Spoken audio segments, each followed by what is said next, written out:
Nous échappons d'une certaine façon à l'actualité immédiate.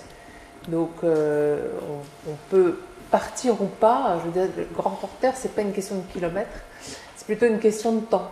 Donc on est chargé de faire des enquêtes au long cours qui peuvent parfois être vraiment longues, qui peuvent parfois durer plus d'un mois. On peut partir au bout du monde, mais on peut aussi rester à Paris.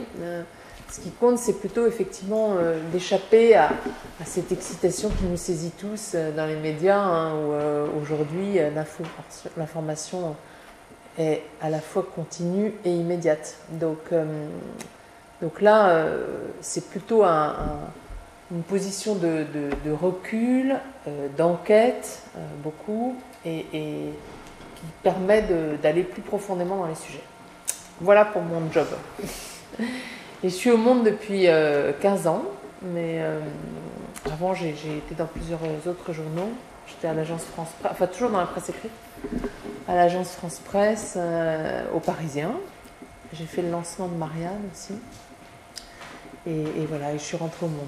Donc je pense que c'est assez divers et qu'on peut...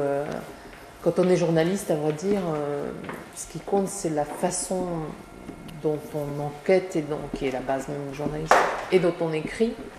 Et ça, on peut le faire, à vrai dire, dans tous les endroits. Et on peut le faire sur tous les formats, puisque moi, en plus, vous l'avez dit, j'écris des livres, mais qui sont aussi des livres de journalistes. J'écris pas de la littérature, hein, hélas, je fais bien la différence.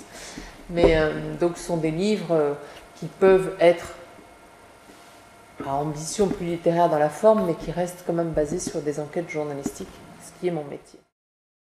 Mais c'est vrai que dans le journalisme, vous pouvez évoluer de mille façons différentes, mais vous pouvez monter dans la hiérarchie et diriger le journal ou un service. Enfin, quand je dis le journal, ça peut être une télévision ou une radio, bien sûr.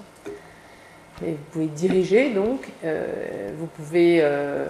vous spécialiser, être au contraire le grand spécialiste de telle ou telle question, et puis vous pouvez être reporter comme moi, qui est une position, je dois dire, merveilleuse, hein, de grande liberté et de vraiment qui vous permet de faire du journalisme, en fait, tel que moi je l'aime, plus approfondi. Moi, je propose très très souvent des sujets, mais la rédaction en chef peut m'en proposer, bien sûr. Hein. Dans une rédaction, vous savez, c'est une espèce de va-et-vient permanent. Donc, en fait, d'abord, je suis dans un service, parce que je vous ai dit, on est 8, donc déjà, on discute entre nous, on cherche des sujets, etc. Et puis, on dépend directement de la direction de la rédaction. Donc en fait... en fonction de l'actualité, de ce qui peut intéresser, voilà, la rédaction en chef peut me dire tiens, ça serait bien que tu fasses ceci ou cela.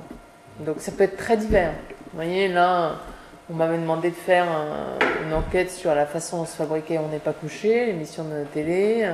Je dois faire une grosse enquête maintenant au plus long cours sur Patrick Drahi. Donc vous voyez, je dois aller en Israël dans un mois, enfin voilà. Donc c'est assez divers, et ça, c'est à la fois des choses que je propose ou des choses que la rédaction en chef me demande, et c'est tout à fait normal. Et avant de vous donner une enquête, on fixe un délai, ou finalement le délai est assez libre? C'est un journal ou enfin un média a toujours envie d'avoir l'enquête vite. Hein. Donc, à vrai dire, on sait à peu près évaluer comme ça ce qui va vite ou pas. Si vous voulez, c'est quand même plus facile d'enquêter sur On n'est pas couché que sur Patrick Drahi. Donc, je sais déjà, On n'est pas couché. Vous voyez, j'ai mis 4 jours. Patrick Drahi, je pense que je vais mettre plus d'un mois. Donc, mais je peux faire Drahi, je peux faire des choses en même temps, par exemple. Donc c'est comme ça qu'on se débrouille.